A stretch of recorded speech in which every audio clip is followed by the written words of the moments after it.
তো আল্লাহ তাআলা মুসা নবীকে একটা মুজেজা দিলেন।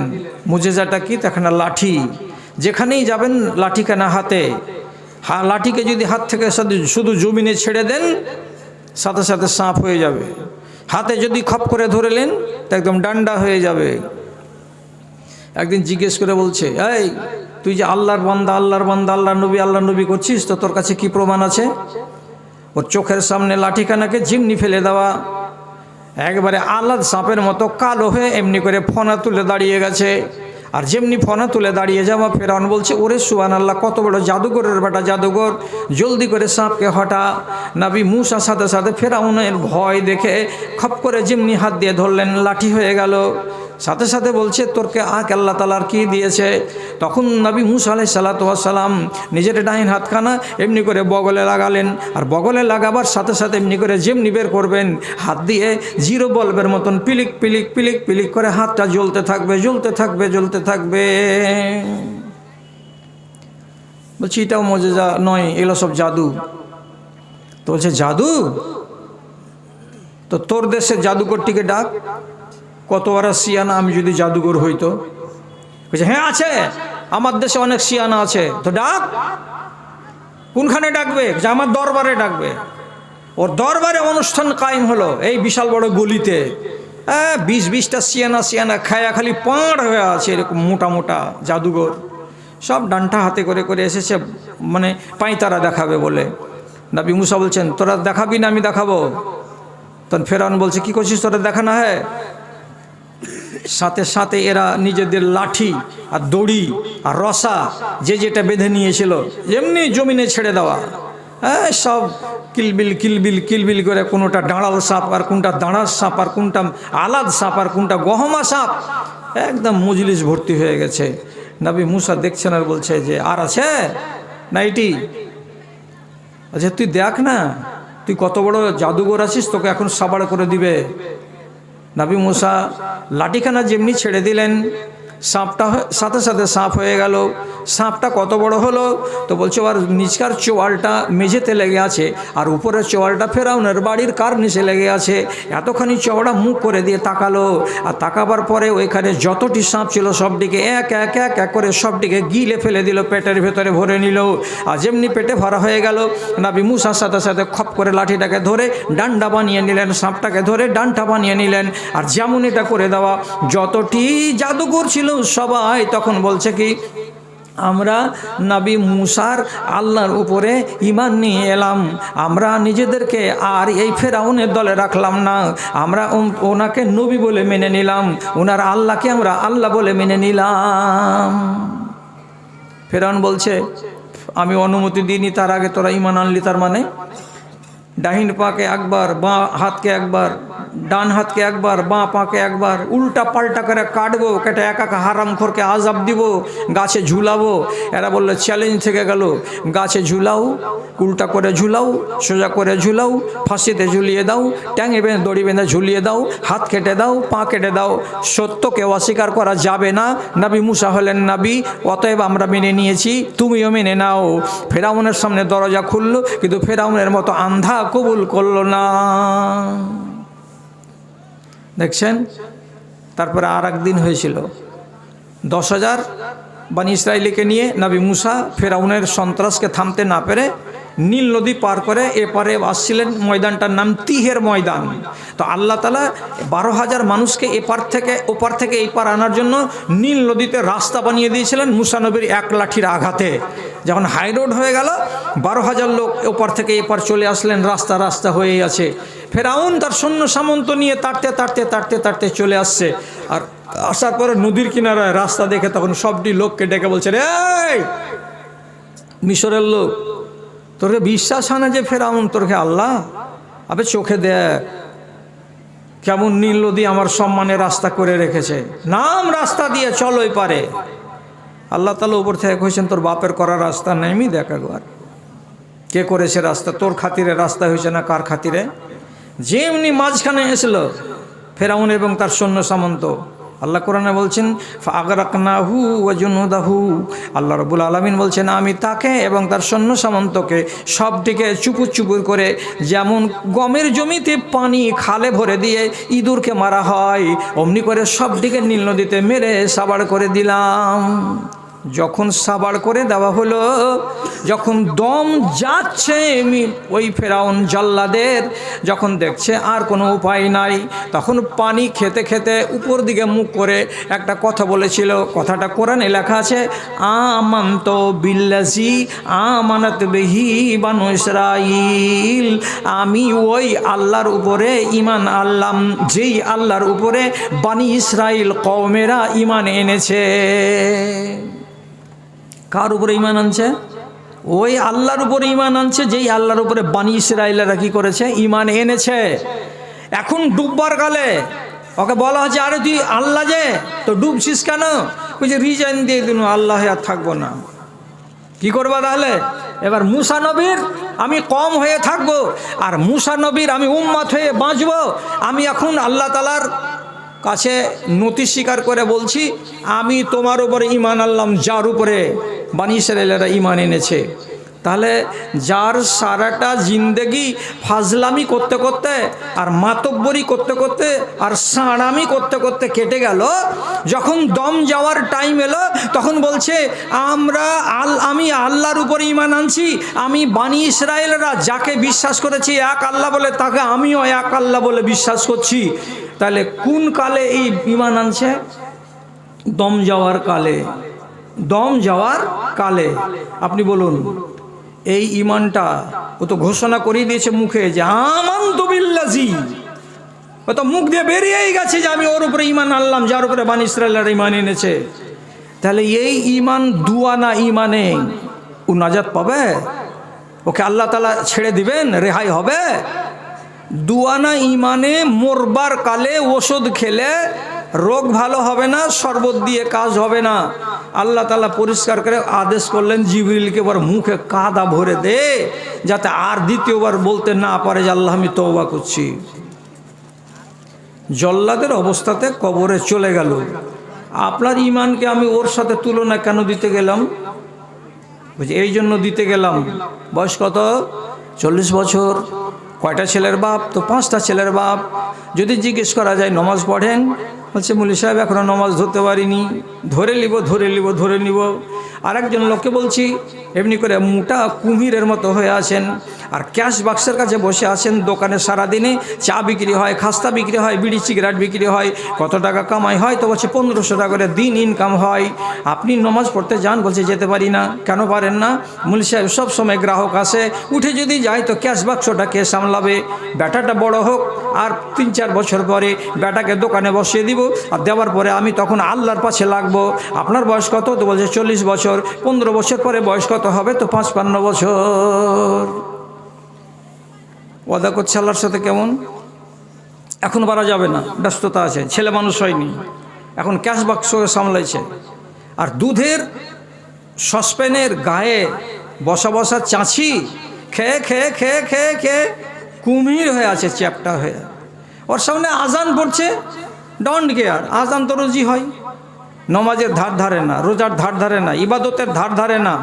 এই পাকা কুমড়ো এই যে বসে আছে দোকানে, এই লোকটা এইবার যদি 55 বছর বয়সে আল্লাহ রাব্বুল আলামিনকে ধরতে যাই, তো এদিককার যত নমাজ ছাড়া পড়লো সেই নমাজটির কি হবে? আপনি একবার আল্লাহর ওয়াস্তে একটা কোনো জবাব দিয়ে দেন তো ভাইজান, একটা কোনো জবাব দিয়ে দেন আপনি, কি হবে নমাজটির? একটা লোক হচ্ছে আল্লাহকে মাফ করে দিবে, তো দুনিয়াতে মাফ করার লেগে লোক নেই, এ গজুয়াকে আল্লাহ মাফ করবে? এটা হবে না। আর কোনো জবাব থাকে তো বলেন। আর কি হবে? এত দিনের নমাজ ছাড়া পড়ে গেছে, আর কি হবে? হাদিসে আছে, এটা কথা আপনাকে শিখিয়ে দিচ্ছি, যেটি নামাজ ছুটে গেছে ওটিকে কাজা করা যাবে না। এবার ফরজ নামাজ ছাড়া পড়েছে, কিয়ামতের দিন যদি নাজাত পেতে চাও তো আল্লাহ তাআলার নবী বলেছেন কিয়ামতের দিন তোমার যদি নমাজের সওয়াব কমে যায় ফরজ নমাজের, তা আল্লাহ তাআলা বলবেন ফানজুর এলা তাতাওয়ে ইবাদি, আমার বান্দার নফল নামাজের দিকে তাকাও তো, কিছু নফল নামাজ আছে কি না। যদি দেখা যায় শাওয়াল মাসের 6টা রোজা করে নফল, কিছু ভালো কথা। এ লোকটা আশুরার রোজা করে 2 দিন, এটাও নফল, ভালো কথা। প্রত্যেক মাসে সোমবার এবং বৃহস্পতিবার নফল রোজা রাখতে হয়, ভালো কথা।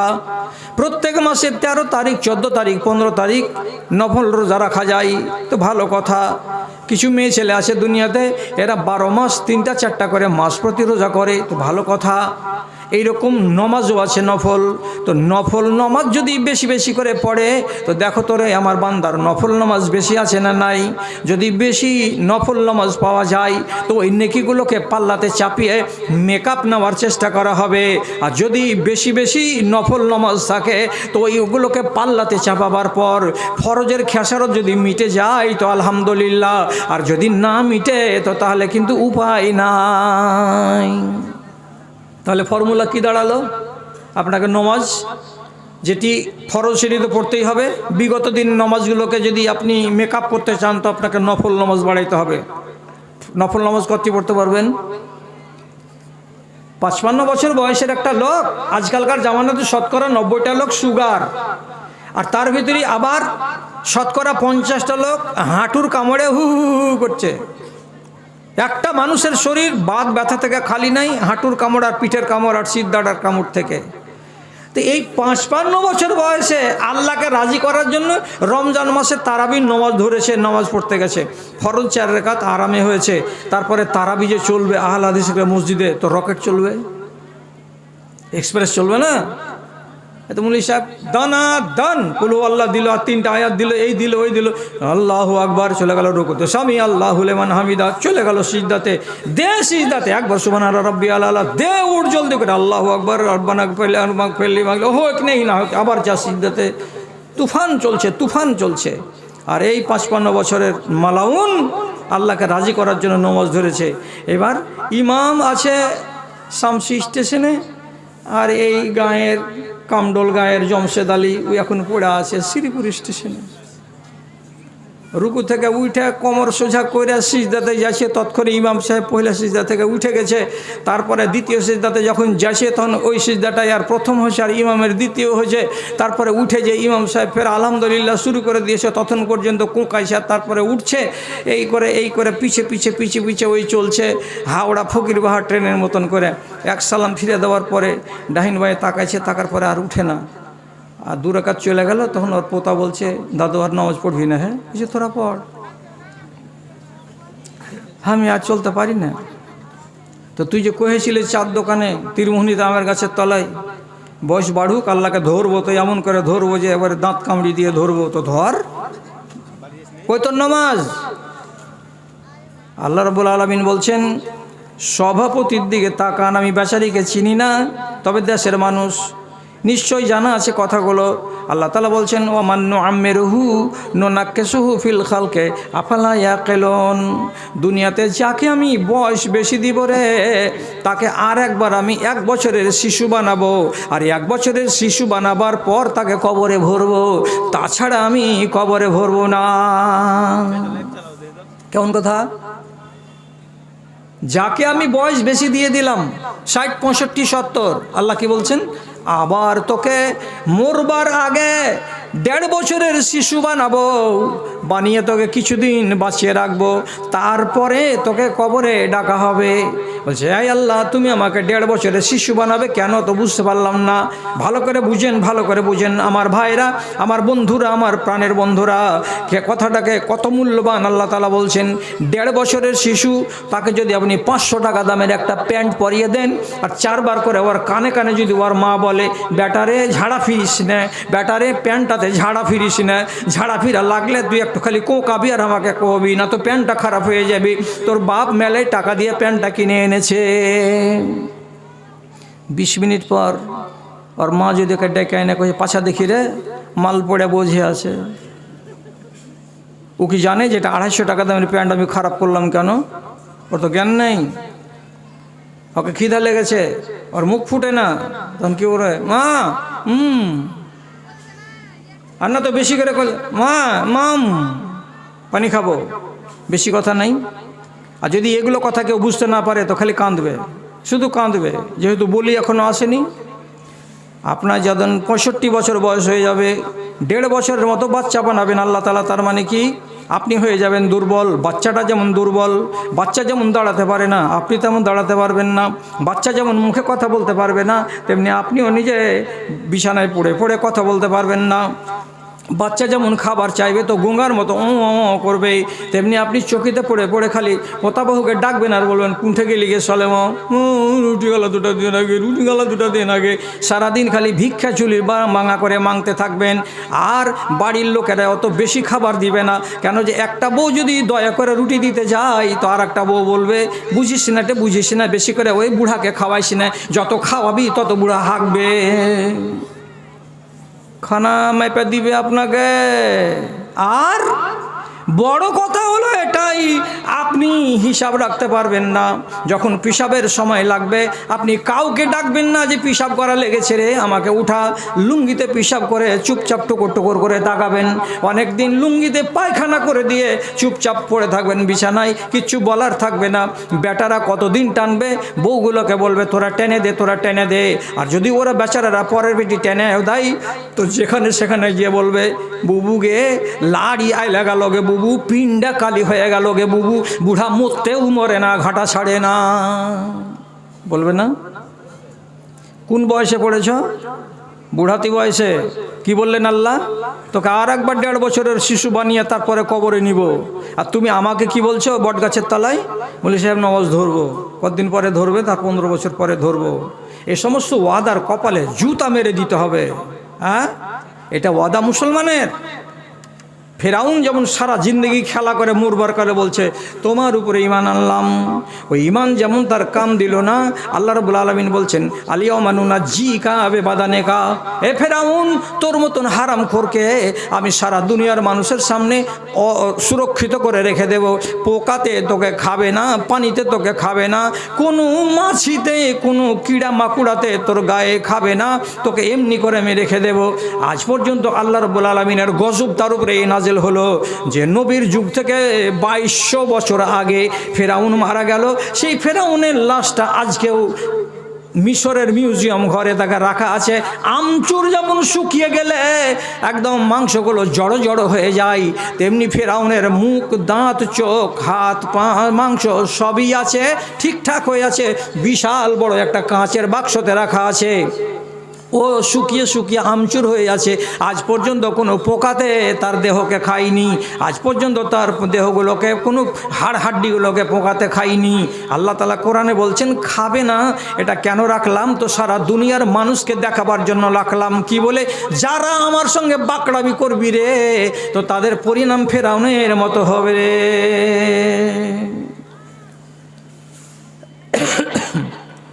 একগুলো লোক আল্লাহর সঙ্গে ওয়াদা করছে বয়স হবে তো ইবাদত করবে, এটা হলো ধাপ্পাবাজ। আর আরেকগুলো লোকের কি আছে? ইবাদত করবে কখন? হঠাৎ যদি সাংঘাতিক রোগের খবর পেয়ে যায়। বহল তবিয়তের মানুষ, নাম নিব না, এই সমস্ত জঞ্জালগুলো যে আছে বলে দিবে, তখন আমার পিঠের চামড়া তুলবে লোকেরা। জি হ্যাঁ, চোখের সামনে আছে শামসির বাজারে এমন লোক যে শিয়ানাকে জীবনে কোনোদিন নমাজের কথা বলতে গেলে মৌলবীরা কি বুঝে, মৌলবী জাত, এসব ভিখারির দল, এদের কাছে কি কোনো জ্ঞান ট্যান আছে? তখন আমরা ছিলাম ভিখারির জাত। আর আজকে ওই শিয়ানাটা কি হয়েছে? আল্লাহ রাব্বুল আলামিনের কি হুকুম হলো? কি হুকুম হলো? আল্লাহ তাআলা তাকে সাংঘাতিক রোগে ফেলে দিলেন। প্রথমে একটা কিডনি সম্পূর্ণ কেটে বের করে আনতে হলো হায়দ্রাবাদ থেকে। তারপরে একটা কিডনি যে টুলমুল করছিল, সে কিডনিটাও আবার ফেল হয়ে গেছে। এখন কিছুদিন আগে অ্যাপ্লিকেশন দিয়েছিল ওইখানকার হসপিটালে, কোনো মানুষ যদি আমাকে কিডনি দেয় আমি 10 লক্ষ টাকা দিতে রাজি আছি। ওর রক্তের সঙ্গে কোনো মানুষের রক্ত মিলে না, কিডনি দানও পাওয়া যায় না। এখন ওই কিডনির হালাতে ওই রকম মুর্দা হয়ে থেকে থেকে থেকে থেকে 7 মাসের মাথায় টনটনে লোকটা আরও কিছুদিন বাঁচার মতো আয়ু ছিল হাতে। কিন্তু অকালে তো কথাটা নয়, বরং বলতে হবে এই কথাটা যে জুয়ান্তিকালে আল্লাহ তাআলা তাকে কবরের ভিতরে ভরে দিলেন। কেন? যে তুমি বেশি ষাঁড় হয়ে গেছিলে, তোমার মতো মানুষটাকে পছন্দ লাগেনি আমায়। তো যখন জেনে গেল যে আমি আর বাঁচবো না, তখন আবেদের বেটা আবেদ হয়ে গেল। কেমন আবেদ? বিছান থেকে উঠতে পারে না। আজান পড়ছে মসজিদে, বড় বেটিকে কইছে রোজিনা একটা ঢেল দিবি তো মা। তোমার বড় বেটি এত বড় একটা শুকনো ঢেল দিয়েছে, পাক বালিশের তলায় রেখেছে। যেমনি মসজিদে খালি আল্লাহু আকবার আল্লাহু আকবার, আজান শেষ হয় না তার আগে আগে আবেদের বেটা আবেদ বালিশের তলা থেকে ঢেলটা বের করে এমনি এমনি করে তায়াম্মুম করে, মসজিদে এখন সুন্নাত চলছে, আর আবেদের বেটা নিজের বিছানায় শুয়ে শুয়ে আল্লাহু আকবার বলে জামাত খাড়ো করে দিচ্ছে, দিয়ে ঘরে নামাজ পড়ছে। আর ঘরে এক ওয়াক্তের নামাজ ছাড়ে না, শুয়ে শুয়ে শুয়ে শুয়ে সুবহানাল্লাহ করে তেঁতলের বিচ্ছি গুনছে। কত ভালো কথা। আগে নামাজ পড়েছিলে বলছে তখন খেয়াল হয়নি মৌলভী সাহেব, আগে তুমি রোজারায় রেখেছিলে যে তখন তো এগুলোকে গুরুত্ব দিইনি মৌলভী সাহেব, এখন কোনটা টাইম? তো বলছে কবরে যাওয়ার টাইম। তাহলে তোমাকে বঞ্চিত করা যাবে না, তুমি যদি পারো তো আল্লাহকে বলো, দোয়া করো, আল্লাহর মন যদি জাগে তো মাফ করে দেবে, আর আল্লাহর মন যদি না চায় তো মাফ করা যাবে না। অতএব তুমি তোমার কাজ করো, আল্লাহর কাজ করবেন। এবার পরেশগার হয়ে গেল। কতদিন পরেশগারি থাকলো? তো বলছে 1.5 থেকে 2 মাস থাকলো। তারপরে বলছে তারপরে কবর। কত পরেশগার হয়েছে। ওর বেটি উঠিয়ে ঘাড় খান ধরে গেছে, বাপু ওষুধটা খেয়ে এলাও। তো যখনই এমনি করে ঘাড় ধরে সোজা করতে গিয়েছে, তখন ও যে আল্লাহ যে মরে গেল, আল্লাহ সুবহানাল্লাহ, জান চলে গেল, মালিক আল্লাহ, আল্লাহ তুমি শেফা দাও, আল্লাহ তুমি আমাকে নাজাত দাও, আল্লাহ তুমি আমাকে ভালো করো। এগুলো সবটি বাংলাতে দোয়া। আল্লাহু আকবারটা তো দোয়া, সুবহানাল্লাহ তো দোয়া। তো যখনই উঠছে, বসছে, সুতাইছে, ওষুধ খাওয়াইছে, খালি ওর মুখ দিয়ে জিকির জিকির জিকির জিকির, সুবহানাল্লাহ, আলহামদুলিল্লাহ, লা ইলাহা ইল্লাল্লাহ, মুখের ফেনা উঠিয়ে দিচ্ছে। এটাকে এইগুলো হচ্ছে এক ধরনের চিটিং বাজ আবেদ। কেন? কোরআন আল্লাহ তাআলা বলছেন ওয়াইজা আনআমনা আলাল ইনসানি আরাজা ওয়া না বিজানিবিহি, যখন আমি একটা মানুষকে সুখ দিলাম, শান্তি দিলাম, বিবি দিলাম, বাচ্চা দিলাম, গাড়ি দিলাম, বাড়ি দিলাম, আয়েশ আরাম দিলাম, 3 তলা ঘর দিলাম, ফ্রিজ দিলাম, এসি দিলাম, কাপড় ধোয়ার জন্য কাপড় ধোয়া মেশিন দিলাম, নিয়ামতে যখন তাকে আমি ডুবিয়ে দিলাম, যখন সে নিয়ামতে ডুবে গেল তখন সে আমাকে বলে ভুলে গেল, আমাকে আর মনে রাখতে পারলো না। ঘরে যদি ঢুকছে তো পাকার বাড়ি আর সুন্দর সুন্দর বেসিন আর ঝলমলে টাইলসকে দেখছে আর মনে মনে বলছে বাহারে হামি। আল্লাহ আর নাই, ভুলে গেল। আমি আমার কথা বলি, শোনো গো প্রভু মোর এই নিবেদন, তোমাকে ডাকি আমি বাঁচি যতক্ষণ, আমি বাঁচি যতক্ষণ।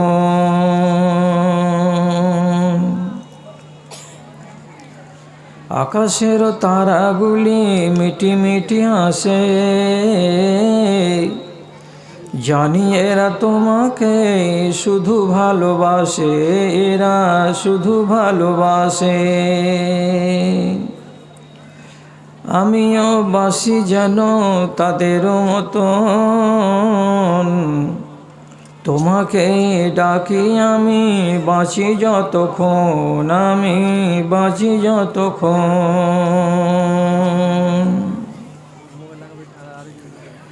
প্রবাহিত নদী নালা কুলু কুলু টানে, তোমাকে ডাকে এরা শুধু মনে প্রাণে, এরা শুধু মনে প্রাণে। তাদের মনের মতো করো মোর মন, তোমাকে ডাকি আমি বাঁচি যতক্ষণ, আমি বাঁচি যতক্ষণ। থেকে থেকে শুনি রাতে কত পাখি ডাকে, দুঃখ কি জানে না তারা বড় সুখে থাকে, তারা বড় সুখে থাকে। সেই সুখে ভরে দাও আমার জীবন, তোমাকে ডাকি আমি বাঁচি যতক্ষণ, আমি বাঁচি যতক্ষণ।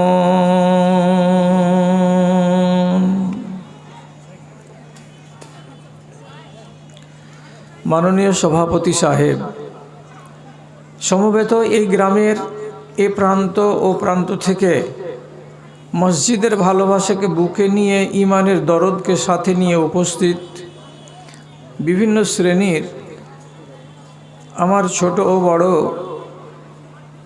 সকল শ্রেণীর ভাই ও বন্ধুগণ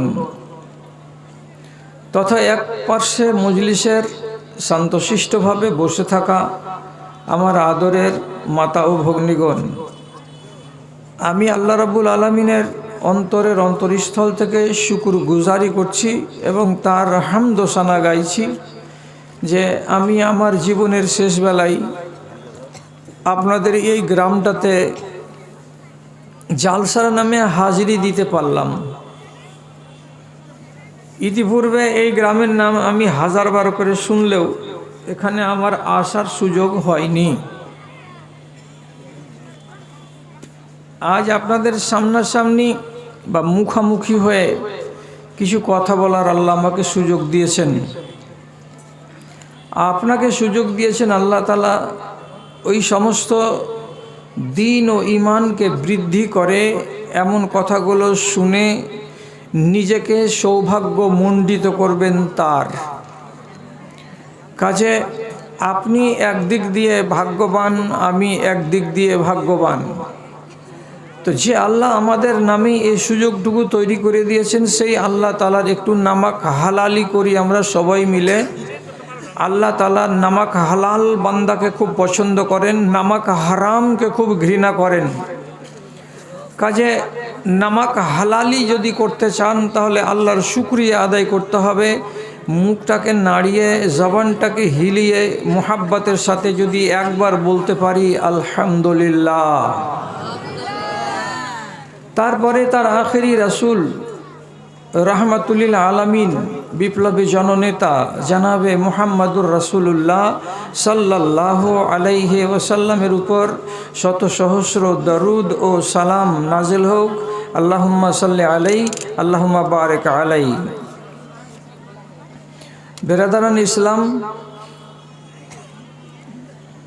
একটা সময় ছিল আমি মানুষের সামনে গেলে কোরআন হাদিসও বলতাম, সেই সাথে সাথে সামান্য মার্জিত আকারে রং রসও করতাম।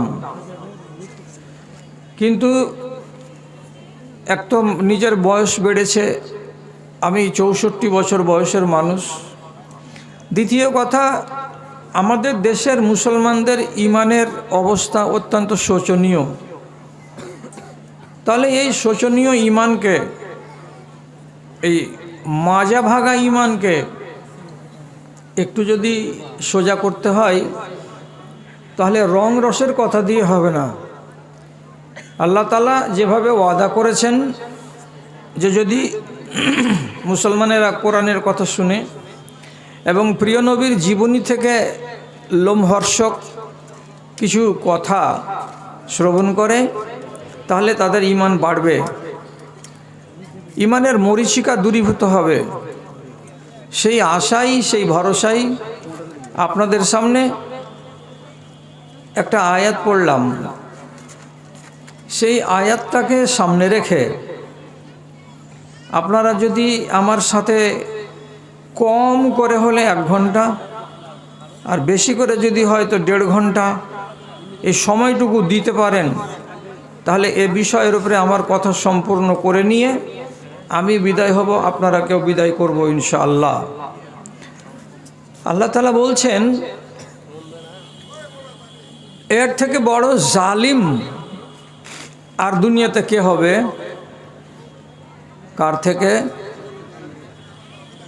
কার থেকে বড় জালিম? তা আল্লাহ তাআলা বলছেন যার সামনে কোরআন মাজিদের কথা বর্ণনা করা হলো, হালাল হলো, হারাম হলো, জায়েজ হলো, নাজায়েজ হলো, বৈধ হলো, অবৈধ হলো, কোনটা করব কোনটা ছাড়ব সব কিছু বয়ান করা হলো, তারপরেও মানুষটাকে দেখা যাচ্ছে কি মুখটা বাঁকা করে পিছন দিক ঘুরিয়ে দিয়ে চলে যাচ্ছে টেঁড়া হয়ে অন্য দিকে।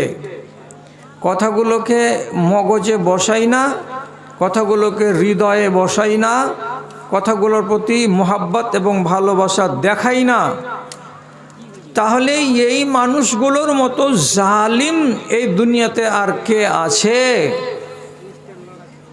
তারপরে আল্লাহ তাআলা বলছেন, যারা জানার পরে মানে না, যারা জানার পরে মানে না, তারা হলো মুজরিম, তারা হলো আসামি, তারা হলো অপরাধী।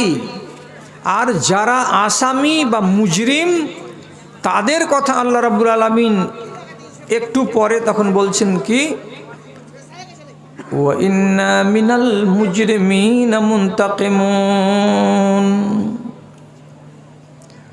দুনিয়াতে যত রকমের অপরাধী আছে, ছেলে হোক কিংবা মেয়ে হোক, যত প্রকারের অপরাধী আছে, সমস্ত আসামিকে সাজা দিতে পারবো এই ক্ষমতা আমার আছে। এবং পারবো কথাটা নয়, দুনিয়াতে এই রকম অপরাধীগুলোকে, আসামিগুলোকে আমি নিশ্চিত নিশ্চিত সাজা ভোগাবো, আমি তাকে আযাবে গ্রেপ্তার করব। কঠিন কথা। যারা শুনে, শোনার পরে জানে, আর জানার পরে মানে না, এরা হলো মুজরিম। আরে মুজরিম মানে আসামি। আর আল্লাহ তাআলা বলছেন আসামিকে ছেড়ে কথা নয়, ওকে আযাব দিবই দিব, ওকে শাস্তি দিবই দিব। একগুলো শাস্তি হলো দুনিয়ার, আর আরেকগুলো শাস্তি হলো আখেরাতের। কোনোগুলো শাস্তি আখেরাতে দিতে গেলে মিটে যাবে, আর কোনোগুলো শাস্তি দুনিয়াতে দিতে গেলে আখেরাতে আর দেওয়া হবে না। বিভিন্ন রকম আছে। এবার আমি যে আপনাদের সামনে আয়াতটাকে পড়লাম, সে আয়াতের নিরিখে এখন যদি বলি, আমাদের দেশে কি এইরকম লোক আছে গো, যারা সারাটা বছরে 52টি জুমার খুতবা শুনে জান্নাতের ওয়াজ, জাহান্নামের ওয়াজ, সুদের ওয়াজ, মদের ওয়াজ, ব্যভিচারের ওয়াজ, চুরি ছিনতাইয়ের ওয়াজ, জাদুর ওয়াজ, শিরিকের ওয়াজ, মা বাবার খেদমত সম্বন্ধে ওয়াজ, হালাল এবং হারাম সম্পর্কে ওয়াজ, এতগুলো ওয়াজ শোনার পরে ওয়াজগুলো মানে না, এইরকম কি আসামি আমাদের দেশে আছে? এখন আপনি বলবেন কি জানি ভাই, আছে কি না, আমরা তো অত চিন্তা করে দেখি না। তো তোমরা মৌলভী সাহেব মানুষ, তোমরা দেখো, আর দেখার পরে বলো। তাহলে সোজা সোজা বাংলাতে বলছি, কথাটা যেন আপনারা কেউ বেশি করে না নিয়ে নেন। আজান পড়ে মসজিদে, তারপরে শত শত মেয়ে ছেলেকে রান্নাঘরে রান্না করতে আপনি চোখে দেখেছেন? নিশ্চয় বলবেন হ্যাঁ। আজান পড়ে জোহরের, তারপরে শত শত বন্ধুকে, ভাইকে আপনি চাষের জমিতে হাল চালাতে, ট্রাক্টর চালাতে, অথবা পুল জমিতে গাঁড়তে চোখে দেখেছেন? আপনি উত্তর দিবেন হ্যাঁ। আজান পড়ছে জোহরের, তারপরে যে কোনো মোড়ে, চায়ের দোকানে, মিষ্টির দোকানে, কাপড়ের দোকানে, রেডিমেডের দোকানে, সারের দোকানে মানুষ বসে আছে দুটা একটা, তাদের ভেতরে হেলদোল নেই, অজু করার কথা ভাবে না, মসজিদে যাওয়ার কথা ভাবে না। এমন ছেলেদেরকে আপনি চোখে দেখেছেন? যদি বলেন হ্যাঁ দেখেছি, তাহলে যদি আজান পড়ার পর এদেশের শতকরা 25টা মেয়ে ছেলে রান্নাঘরেই থাকে, যদি আজান পড়ার পর 100টার ভেতরে 20টা লোক দোকানে মগ্ন থাকে, 100টার ভেতরে 30টা লোক যদি চাষাবাদে যুক্ত হয়েই থাকে, 100টা লোকের ভেতরে যদি 20টা লোক বা তার চাইতে কিছু বেশি লোক দুনিয়ার ধান্দাতে লেগেই থাকে, বাজারের গন্ডগোলের ভেতরে মিশিয়ে থাকে, তাহলে আপনি বলুন এরা কি জীবনে জুমার মসজিদে হাজিরি দেয়নি? কটা জুমা হয়? তো 52টা সারা বছরে। ওয়াজ কতটি শুনেছে? আধা ঘন্টা করে, 26 ঘন্টা। তাহলে 26 ঘন্টা ওয়াজ শোনার পর এই লোকগুলো যদি পিঠ ফিরিয়ে উল্টো দিকে না হেঁটেছে তাহলে আর কারা? আর এই লোকগুলো যে পিঠ ফিরিয়ে মুখ ফিরিয়ে উল্টো দিকে চলে গেছে, এরা যদি আসামি না হয় তাহলে আর কারা? এইগুলোই হলো আসামি। আর এদের কথাই আল্লাহ রাব্বুল আলামিন বললেন, ইন্না মিনাল মুজরিমিনা মুনতাকিমুন, বদলা চুকিয়ে নিব যারা যারা আসামি আছো তাদের। দাদারে, ভাইরে, যতটি লোক জালসা শোনার জন্য বসে আছেন, কান খুলুন, কথাগুলো কি বলছি। বলবো কারে, বলবো কারে, শুনবে কে রে, আছে কাহার জিন্দা প্রাণ, দেহখানি মরে গেছে, খাড়ো আছে দুটো কান, খাড়ো আছে দুটো কান। চোখে কাজ করে না, মগজে কাজ করে না, বিবেকে কাজ করে না, বুদ্ধিতে কাজ করে না, আপনার লেখাপড়া কাজে আসে না, আপনার ইমানটা এতটাই ড্যামেজ হয়েছে, এতটাই দুর্বল হয়েছে যে শতবার একটা কথা শোনার পরে আমার ভেতরে পরিবর্তন আসে না, নিজেকে বদলাতে আমি রাজি হই না। তাহলে এরা আসামি নয়? আপনি যদি নিজেকে আসামি বলতে না পারেন তাহলে আর আমি কি ওয়াজ শোনাবো? আমাকে তো মাঝ রাস্তাতে থেমে যাওয়াটা উচিত। চোখের সামনে দেখতে পাচ্ছি বলে বলছি, চোখের সামনে দেখতে পাচ্ছি এবং সেই দুঃখের কথাটা আপনাকে শোনাচ্ছি। আজও এই দেশের মাটিতে প্রত্যেকটা গ্রামে, প্রত্যেকটা টোলাতে 60 থেকে 70 বছর বয়সের অনেক ভাই আমার আছেন, অনেক বাবাজি আছেন যারা নামাজ পড়েন। নামাজ পড়তে গিয়ে মসজিদের ওযুখানাতে বসে তারপরে নলটাকে খোলার আগে ডান হাতখানা মুখের কষাতে ভরে কি এতটুকু জিনিস ফেলে দিল ওযুখানাতে, দিয়ে মুখটাকে খাঁড়িয়ে নিয়ে বিসমিল্লাহির রহমানির রহিম বলে উজু শুরু করলো। কি ফেললেন ওযুখানাতে? বয়স কত আপনার? এই জিনিসটা কতদিন ধরে খাচ্ছেন? কোনো আলেম দুনিয়াতে বলেছিল যে এটা খেতে গেলে খুব নেকি আছে? তাহলে আপনি কি উদ্দেশ্যে এই হারাম জিনিসটাকে খেতে খেতে আজকে 65 বছর বয়স করে দিলেন? মরবার আগে হারাম ছাড়তে পারেননি, আপনি আসামি নন তো কে? কথা খুব কড়া লাগবে আপনাকে। সকালবেলায় চায়ের দোকানে বলবেন মুলবিটার বয়স হয়ে গেছে কিন্তু কথা আছিলা বলছে। আছিলা কথা একটাও নয়, আপনাকে শুনতে কড়া লাগছে। আমি যদি একটা কথা কোরআন হাদিসের বাইরে বলি তাহলে আল্লাহ তাআলা আমার হিসাব নেবেন।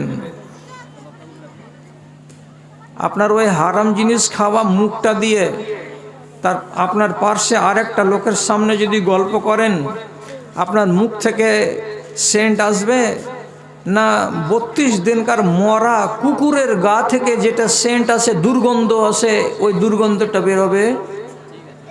আর এমন জঘন্য মুখখানা দিয়ে ওযু করার পরে লাইনে দাঁড়িয়ে আপনি আল্লাহু আকবার বলে দাঁড়াবেন আর আপনার মুখ দিয়ে ফিস ফিস ফিস ফিস করে আওয়াজ বেরোবে, বিসমিল্লাহির রহমানির রহিম, আলহামদুলিল্লাহি রাব্বিল আলামিন আর রহমানির রহিম।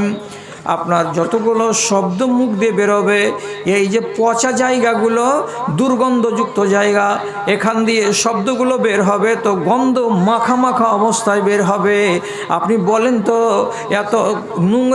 এত নোংরা জিনিসগুলো যেগুলো গায়ে লেগে যাচ্ছে পবিত্র কোরআনের, পবিত্র কিতাবুল্লাহর, তাহলে এগুলো কি আল্লাহর ফেরেশতারা শুনতে পারবেন? এগুলো কি আল্লাহ রাব্বুল আলামিনের ফেরেশতারা আপনার পাশে দাঁড়িয়ে লিপিবদ্ধ করবেন? হবে? কিন্তু আপনাকে তো শিখাতে পারিনি। ওয়াজ করে করে আমি বুড়া হয়ে গেলাম, আপনি শুনে শুনে বুড়া হয়ে গেলেন। ইমান বাড়ছে না, ইমান কমছে। যদি বলেন না, তাহলে ছোট করে একটা প্রশ্ন বলছি, আপনি নিজের জায়গায় বসে বসে শুনেন, আপনি আওয়াজ করিয়েন না।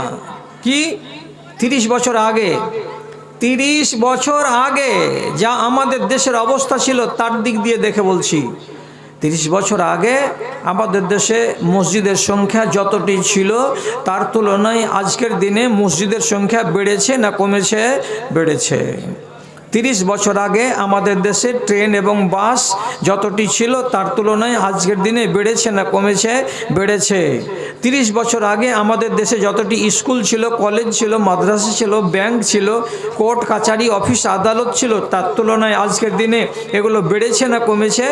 বেড়েছে। 30 বছর আগে আমাদের দেশে জনসংখ্যা যতটি ছিল 30 বছর পরে আজকের দিনে জনসংখ্যা বেড়েছে না কমেছে? বেড়েছে। তাহলে আর কত বলবো? স্কুল বাড়লো, কলেজ বাড়লো, মাদ্রাসা বাড়লো, শিক্ষা প্রতিষ্ঠান বাড়লো, বাস বাড়লো, ট্রাক বাড়লো, জিপ বাড়লো, রেল লাইন বাড়লো, ব্রিজ বাড়লো, রাস্তা বাড়লো, জনসংখ্যা বাড়লো, সারা দেশের সব জিনিস বাড়লো বাড়লো বাড়লো বাড়লো। এবার আপনি জব করেন আল্লাহর রাস্তায়, হ্যাঁ করুন বা না করুন, সবই যখন বাড়ছে তো আমাদের দেশে এতগুলো জনগণ, এত মুসলমান, তো আমাদের মুসলমানদের ভিতরে তাদের ঈমানটা বাড়লো না কমলো? হিসাব করে আনবেন কালকে। ঈমান বাড়ছে না কমছে? ঈমান কমছে। সব বাড়বে আর ঈমান কমবে, কেন হবে এইটা? এইরকম কথাটা তো আমরা মনে মনে ভাবিনি। আদের মরণ লীলা, নুহের তুফান, এ কিসের পরিণাম জেনেছ সবাই। খেয়াল করুন, আদের মরণ লীলা, নুহের তুফান, এ কিসের পরিণাম জেনেছ সবাই। ধর্ম ধারে না যেমন শৃগাল কুকুর, এমন জীবন তবে কেন গড় হয়? এমন জীবন তবে কেন গড় হয়? অস্তের আগে ভাই রাস্তাটা দেখে নাও, নইলে বিপদ হবে শেষের বেলায়। গজবেরও বেড়া জালে ঘেরা পড়ে দেশবাসী, শহর বিলীন হয়ে যায়, শহর বিলীন হয়ে যায়। কবরে যাওয়ার আগে রাস্তা পরিষ্কার করুন। কবরে যাওয়ার আগে ব্যাগের ভেতরে একটা ছোট টর্চ লাইট ঢুকাবার ব্যবস্থা করুন। 150 টাকা দিয়ে টর্চ লাইট কিনে নিলে সে টর্চ লাইট যাবে না। আলোর ব্যবস্থা করুন। কি দিয়ে? তো আপনার নিজের মাথাটাকে ঝুঁকিয়ে জমিনে রেখে দিয়ে এবং নাপাকখানাকে ছেড়ে দিয়ে আল্লাহ রাব্বুল আলামিনের একমাত্র বন্দেগি করে নিজের আলোকে মজবুত করে নিয়ে কবরে যান। না হলে আসামি হয়ে যদি যাবেন তাহলে আল্লাহ রাব্বুল আলামিন বলছেন বদলা চুকিয়ে নিব। নিয়েছি বদলা চুকিয়ে। মানতে পারছেন না? যদি মানতে না পারেন, আসামিকে আল্লাহ ছাড়েননি এ কথাটা যদি মানতে না পারেন, নবী সালেহ আলাইহিসসালাতু ওয়াসসালামকে আল্লাহ তাআলা একটা উট দিয়েছিলেন মুজজা, আর বলে দিয়েছিলেন তিনি যে এই উটটা হলো মুজজা আল্লাহর পক্ষ থেকে, যেখানে ইচ্ছা সেখানে চড়বে, যেটা ঘাটে নামবে সে ঘাটে, যে পুকুরে ইচ্ছা সেখানে পানি পান করবে।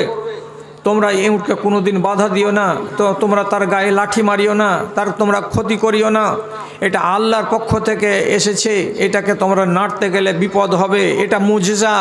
আমি তোমাদের বারবার বারবার সাবধান করছি, এটা মুজজা, এটা আল্লাহর দেওয়া একটা নিশানি।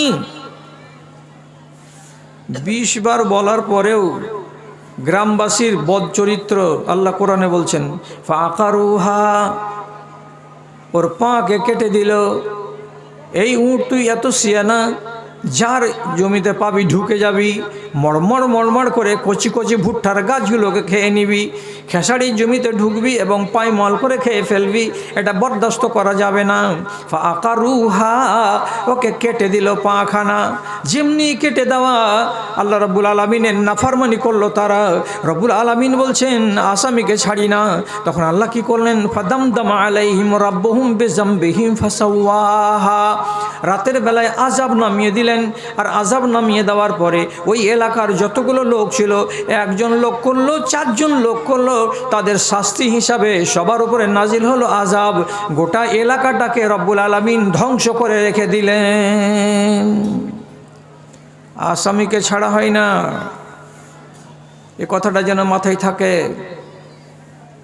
জি, যদি বিশ্বাস না লাগে তো আপনার পোতার যদি অ্যান্ড্রয়েড মোবাইল থাকে তো ওকে যে বলবেন, আব্দুর রহমান জিনিসটা দেখে দে তোরে, রাতের বেলায় মৌলী সাহেব ওয়াজ করছিল, তো কানে শুনেছি, চোখে দেখতে তো পারবো না, অনেক দূরের কথা, তো চোখে তো দেখতে পারবো। একটা দুনিয়াতে নদী আছে, নদীটার নাম হলো ডেড সি, ওর নাম বাংলাতে হলো মরা সাগর। মরা সাগরে পানি আছে পুরা মোবিলের মতো, কোনো পশু পাখি পান করে না। সেখানকার লোক ওই পানিগুলোকে ফসল পানিতে সেচ দেয় না। ওই পানির ভেতরে একটা মাছের বংশ খুঁজে পাওয়া যাবে না, পুরা মোবিলের মতো পানি। কোথায়? তো ডেড সি আছে কোথায়? সৌদি আরবের উত্তর দিকে একটা দেশ আছে, তার নাম হলো জর্ডন। এই জর্ডন দেশের ভিতরে আছে ওই এলাকাটা বা ঝিলটা বা ওই বিলটা। কেন এমন হলো? লম্বা করে লাভ হবে না, আপনারা লম্বা আওয়াজ শুনতে পারবেন না। এগুলো লম্বা আওয়াজ শুনবে মুর্শিদাবাদের লোক এবং ঝাড়খণ্ডের লোক, আপনি শর্ট আওয়াজ শুনেন। কেন এমন হলো? ওইখানে একটা নবী এসেছিলেন, তার নাম লুত। লুত নবীর সম্প্রদায়েরা ছিল অত্যন্ত নোংরা। এরা বেটা ছেলে মেলামেশা করতো, মেয়েদের পারোয়া করতো না। নবী লুত পরিষ্কার ভাষায় ডেকে বলছেন, কোরআনে লেখা আছে, হা উলায়ে বানাতি, এই দেখো এগুলো আমার বেটি হলো, এটা আমার পতিন হলো, এটা আমার লাতিন হলো, এটা আমার ভাতিজি হলো, এগুলোকে তোমরা বিয়ে করো এবং এদের সঙ্গে তোমরা শারীরিক সম্পর্ক করো, এটা হলো নিয়ম, বিধির নিয়ম। আর এটাকে বাদ দিয়ে তোমরা পুরুষে নোংরা কাজ করতে যেও না। 1000 বার বললেন কে? নবী লূত। কিন্তু এই চোট্টারা, এই ছ্যাঁচড় লম্পটেরা নিজের বদ চলন থেকে সরে আসতে পারল না। আল্লাহ রাব্বুল আলামিন বললেন, তোরা আসামি, তোদেরকে ছেড়ে কথা হবে না। এবার কি হলো? পরিষ্কার করে আল্লাহ তাআলা বলছেন, ফাআমতারনা আলাইহিম হিজারাতান, আসমান থেকে তাদের উপরে শিলাবৃষ্টি শুরু হয়ে গেল, বর্ষণ শুরু হলো। টানা এক রাত, টানা একদিন যদি তাদের উপরে এরকম বড় বড় শিলাবৃষ্টি হয় তো অবস্থাটা কি দাঁড়ায়? অন্য কোরআনের আয়াতে আল্লাহ রাব্বুল আলামিন বলছেন, ওই সমস্ত এলাকার লোকগুলোকে জমিন সমেত আল্লাহর ফেরেশতারা উপর দিকে উঠিয়ে নিলেন। আর নেয়ার পরে উপরে নিয়ে গিয়ে জমিনটাকে এরকম করে উপুড় করে দিয়ে সেই জায়গাতে ফেলে দিলেন। তাতে বাড়ি মাটির তলায় চলে গেল, ঘর গেল, জমি গেল, জিরাত গেল, পশু পাখি সবাই গেল, ছেলে গেল, মেয়ে গেল, আসবাবপত্র গেল, সব মাটির তলায় চলে গেল। এবং জোরের সাথে উপর দিক থেকে যখন ওই মাটির খণ্ডটা, গোটা দেশটা ওইখানে ধাপাস করে যখন পড়লো, সঙ্গে সঙ্গে জায়গাটা ডোবা হয়ে গেল। আর ডোবা হওয়ার কারণে সেই জায়গাতে পানি জমলো। আর পানিগুলো যে জমে গেল তো জিন্দেগির মতো সেটা ঝিল হয়ে গেল। আর এই ঝিলটাকে বলা হয় ডেড সি। এর পানিগুলো মরা পুরা মোবিলের মতো হয়ে আছে, কেউ ব্যবহার করে না। কেন এটা হলো? আল্লাহ রাব্বুল আলামিন বলছেন, সারা জাহানের মানুষকে আমি শিক্ষা দেওয়ার জন্য এটা করলাম। দেখো রে দেখো, এই এলাকার লোকেরা এরা সবাই ছিল আসামির দল, তাদেরকে আমি মাটির তলায় ভরে দিয়েছি এবং ওই জায়গাটাকে জিন্দগির মতো মানুষের কাছে আমি চিহ্ন হিসাবে রেখে দিয়েছি। এই জায়গাটা হলো পাপের জায়গা, এই জায়গাটা হলো অভিশপ্ত জায়গা। এই জন্য এখানকার নদীতে, এইখানকার ঝিলটাতে তার পানিগুলো পরিষ্কার নয়। সারা দুনিয়ার মানুষ তোমরা দেখো এবং জ্ঞান করো, বেশি যদি বাড়াবাড়ি করো তো আযাব আসবেই আসবে। তাহলে আপনারা বলছেন, মৌলী সাহেব আমি তো 30 বছর থেকে নামাজ পড়ি না, তো কই আমার পেটে তো লাগে না। আর কেউ বলবে, আমি তো জীবনে রোজা রাখি না, তো কই আমার তো কোনো ক্ষয়ক্ষতি হয়নি। আর একজন বলবে, আমি যে মদ টদ খেয়ে যাই, নিশা টিশা খেয়ে যাই, 30 বছর থেকে মদ খাচ্ছি, তো কই আমার উপরে তো আল্লাহর আযাব আসেনি। আপনাকে কি দিয়ে বুঝাবো? আপনার যুক্তিটা তো ঠিক যে আমার কাছে তো আযাব আসেনি, তো এর জবাব আমার কাছে নাই। কোরআন যেটা দিয়েছে সেটা আমি বলছি, আপনার যদি মনটা ভালো লাগে তো মানুন, না মানতে গেলে না মানুন। একটা কথায় দয়া করে আল্লাহর রাস্তে 3-4টা লোক একটু হ্যাঁ বলেন তো। যারা আপনারা মাছ মেরেছেন কাঠি দিয়ে, সেই কাঠিতে মাছ মারা লোকেরা যেমনি বনশিটা রুই মাছে গিলে নেয় আর আপনি খাঁচটা কষে দেন, তো হ্যাঁ না বলেন। বংশী ছিপটার মাথাতে কমসে কম 25 হাত এক্সট্রা সুতা লেপটানো থাকে। সুতাটা অমনি হয়ে থাকে না সুতা সম্পূর্ণ খুলে যায়? খুলে যায় না? খুলে যায়। আপনি তো জানতে পারছেন যে মাছ লেগে গেছে, তো সাথে সাথে ছেঁচড়ে তুলেলেন না। যারা চালাক মাছুয়ারা তারা কি সঙ্গে সঙ্গে টেনে হিঁচড়ে তুলে নেই না কি করে? আগে কি করে? খেলায়। খেয়াল, এদিকে দৌড়াবে ওদিকে দৌড়াবে, এদিকে হুড়কি মারবে ওইদিকে হুড়কি মারবে, আর ছিপটাকে টন টনে করে ধরে রাখবে।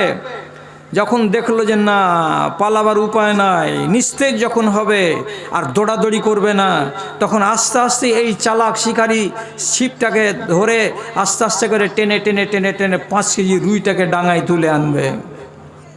কোরআন কি বলছে? উমলি লাহুম ইন্না কাইদি মাতিন।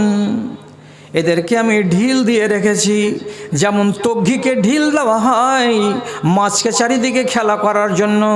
তারপরে যখন ওকে ধরা হয় তখন কলসাতে আঙুল দিয়ে বাজারে নিয়ে আসা হয়।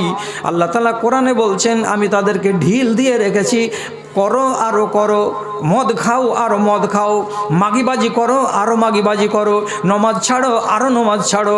তোমার এই রকম করে ছেড়ে ছেড়ে ছেড়ে ছেড়ে যখন বেশ কিছুদিন হয়ে যাবে, সেদিন আমি যখন টান লাগাবো, তো টান লাগাবার কালে কিন্তু তুমি আর রেহাই পাবে না, আমি তোমাকে টেনেই কিনারায় নিয়ে আসবো। কেমন করে টান লাগাই? কেমন করে লাগাই? কোরআন মাজিদের আয়াত পড়লাম, তারপরে হাদিস বলছি। আল্লাহ রাব্বুল আলামিন বলছেন ইজা আরাদাল্লাহু বিআবদিহি খায়রান ইউআজ্জিলু উকুবাতাহু ফিদ দুনিয়া। যতগুলো পাপ করেছেন আল্লাহ রাব্বুল আলামিনের যদি মনে জাগে যে এই লোকটাকে দুনিয়াতে তার আযাব দিয়ে তাকে আমি হালকা করে দেব, তো আযাব দিয়ে দিতে পারেন। কেমন আযাব? আযাবটা কেমন হলো? এমন বড় রোগে পড়লো, 30 বছর ধরে মদ খাওয়ালো, কলকাতা থেকে রিপোর্ট হলো, বলছে তোমার লিভার নষ্ট হয়ে গেছে 80%, 20% বাকি আছে, বাড়ি যেয়ে যত পারো ভালো খাও আর শুধু আরাম করো। কতদিন আরাম করব ডাক্তারবাবু? বেশি জোর যদি করো তো 6 মাস করো, তারপরে ভোজ খেতে চলে যেতে হবে কবরস্থানে। এখন তোমার বাকড়ামি শেষ, সারা দুনিয়ার ডাক্তার তোমাকে আর ভালো করতে পারবে না। এবার পড়ে থাকো বিছানায় কতদিন ধরে? তো 6 মাস ধরে। কিডনি ফেল, 6 মাস 3 মাস পড়ে থাকো, থাকার পরে কবরে যাও। অথবা আল্লাহর কি আযাব হবে? যারা বেশি ডান পিটে হয়, যারা বেশি মাতব্বর হয়, মাস্তান হয়, তাদের যদি আল্লাহ না করে হঠাৎ কোনো মরণ হয়ে গেল, হঠাৎ মরণ। হঠাৎ মরণ মানে কি? মোটরসাইকেলে অ্যাক্সিডেন্ট হয়ে মরে গেল, অথবা তাকে কোনো ট্যাক্সিতে কিংবা ট্রাকে চেপে দিয়ে তার শেষ করে দিয়ে চলে গেল, কিংবা তার উপর থেকে দেয়াল পড়ে গেল, কিচ্ছু বলতে পেল না মরার কালেও, এবং মাকেও ডাকতে পেল না, বাবাকেও ডাকতে পেল না, একবার কলেমাও পড়তে পেল না। হঠাৎ করে মরে যায়। যদি হঠাৎ করে মরে যায় দুনিয়াতে কোনো মানুষ, তো জানবেন আমার ভাইরা, আমার দাদারা, একটা ভালো মানুষ মরলো তার লক্ষণ হলো 6টা, আর একটা মন্দ মানুষ যদি মরে তো তার লক্ষণ হলো 3টা। 3টা লক্ষণের ভেতরে 1 নম্বর লক্ষণ হলো তাকে আল্লাহ তাআলা শান্তিতে 15 মিনিটে, 20 মিনিটে, 1 ঘন্টায়, 2 দিনে মরণ দেবেন না, ওকে হঠাৎ করে মরণ করে দেবেন। আর হঠাৎ করে যদি মরণ হয়ে যায়, এটা হলো সবচাইতে বাজে মরণ। অ্যাক্সিডেন্ট হয়ে মরে গেল, রোডে পড়ে আছে, জ্ঞান নাই, পড়তে পড়তে জ্ঞান হারিয়ে গেছে। এবার ওর কানের কাছে আপনি আস্তে আস্তে বলেন তো লা ইলাহা ইল্লাল্লাহ, লা ইলাহা ইল্লাল্লাহ, ও তো হা করে তাকাইছে, এখনো লা ইলাহা পড়বে? তাহলে আল্লাহ এমন মরণ কেন দিলেন? যে না, তোর আগেকার রেকর্ড ভালো নেই, এই জন্য তোমাকে আমি এইরকম মরণ দিলাম। জি, কথাটা মেনে নেন। তাহলে আযাব দিতে আল্লাহ তাআলা ছাড়বেন না, সে ছেলে হোক অথবা মেয়ে হোক। যদি অপরাধী হয়, আল্লাহর আইনকে অগ্রাহ্য করে, আল্লাহর আইনকে না মেনে, তাহলে কত রকমের অপরাধী আমাদের দেশে আছে। এই করতে করতে করতে করতে শেষে ইমানটা কি হয়েছে? সাংঘাতিক কথা বলছি। এই গ্রামটার নাম কামডোল না? আমডোল না কামডোল? কামডোল। এই কামডোলের তীরমোহনী মোড়ে অনেক দোকান আছে, সকালবেলায় আলোচনা করবেন। যদি কোনো লোক বলে এই কথাটা মুলি সাহেবটা বেশি বলেছে, তাহলে এই দেশের যিনি আলেম আছেন আপনাদের কাছে বিশ্বস্ত, তার কাছে নিয়ে গিয়ে সার্টিফাই করাবেন। সার্টিফাই হয়ে গেলে আলহামদুলিল্লাহ, আর না হয়ে গেলে আমাকে ফোন করবেন। কি এই দেশে এখন 3 প্রকারের ঈমান দেখতে পাওয়া যায়। কয় প্রকার বললাম? 3 প্রকার। একগুলো ঈমানের নাম হলো ইবলিসি ঈমান। ওরে আল্লাহ, লোক হা করে তাকাইছে আমার দিকে। একগুলো ঈমানের নাম ইবলিসি ঈমান, আর একগুলো ঈমানের নাম ফেরাউনি ঈমান, আর একগুলো ঈমানের নাম আবু লাহাবি ঈমান। মানে কিছু লোকের কাছে ঈমান আছে তো ঈমানটা কেমন, তো আবু লাহাবের মতন। কিছু কিছু লোকের কাছে ঈমান আছে, ঈমানটা কেমন, তো ফেরাউনের মতো।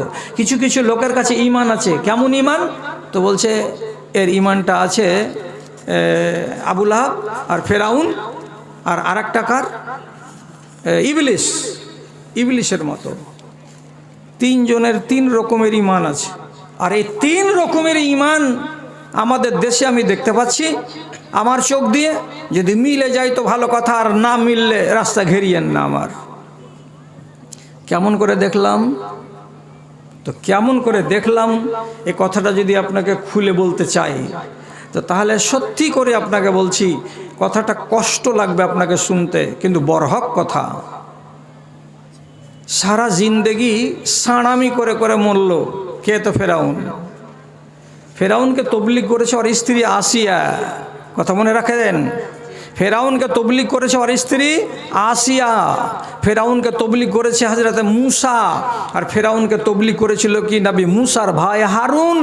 এরা 3 জন লোক লেগে থেকেছিল কার পিছনে, তো এই ফেরাউনের পিছনে। তো যৌবনকাল চলে গেল, এর সামনে কিন্তু লক্ষণ ভেসে উঠেছিল হককে মেনে নেওয়ার। কি কি লক্ষণ, কি কি লক্ষণ? 1 নম্বর লক্ষণ, 1 নম্বর লক্ষণ বলছি, আসিয়া যখন বাচ্চাটাকে সিন্দুক থেকে কুড়িয়ে পেল নদী থেকে, তো ফেরাউন বলছিল দে কচু কাটা করে দিই, কেন যে এই বছর কোনো বেটা ছেলেকে বাঁচিয়ে রাখা হবে না। আমাকে গণকদার বলেছে এই বছর মিশরের মাটিতে একটা বেটা ছেলে এমন তৈরি হবে, জন্ম নিবে যে বাচ্চাটা আমার রাজত্ব কেড়ে নিবে, এটা যে তোর কোলে বেটা ছেলে, জবে করে দিব। তো আসিয়া বলেছিল কুররাতু আয়ুনিন লি ওয়া লাকা লা তাকতুলুহু, এই ছেলেটা বড় হতে গেলে তোমার চোখ জুড়াবে, আমার চোখ জুড়াবে, তুমি বন্ধা আর আমিও বন্ধা, আমাদের ছেলে পিলে নাই। এই শিশুটাকে যদি বড় করি তো আগামী দিনে আমাকে মা বলে ডাকবে, তোমাকে বাপ বলে ডাকবে, তোমার চোখ জুড়াবে, আমার চোখ জুড়াবে। রাসূলুল্লাহ বলছেন বেচারি আসিয়া বললে যে তোমার চোখ জুড়াবে, আমার চোখ জুড়াবে, তো এই মালাউন কি বলল? ই তখন সাথে সাথে বিবিকে জবাব দিয়ে বলছে কুররাতু আইনিন লাকা ওয়া লাইসা লি, এটা যদি চোখ জুড়ায় তো তোর জুড়াবে, আমার জুড়াবে না। সেই দিন যদি এ কথাটা না বলতো ফেরাউন মারদুদ, তাহলে বড় হওয়ার পরে মুসা নবীকে মেনে নিত, আর তার স্ত্রী যেমন জান্নাতি হয়েছে সেও জান্নাতি হতে পারত, কিন্তু জান্নাতের পথটাকে নিজেই বন্ধ করে দিয়েছিল, মানেননি। এবার যখন বড় হলো নবী মুসা, ওকে তাবলীগ করতে এলো, এই করো আর সেই করো, তো তখন বললো এই আমার বাড়িতে বড় হয়েছিস, হয়ে ফের আমার সামনে এসব কি কথা তুললি, যেখানে বাঘের ভয় সেখানে সন্ধ্যা হয়, তোকে আর তোর সম্প্রদায়কে দেখে নিতে পারবো এতখানি ক্ষমতা আল্লাহ তাআলা আমাকে দিয়েছে, দেখবা তো কি দেখবা।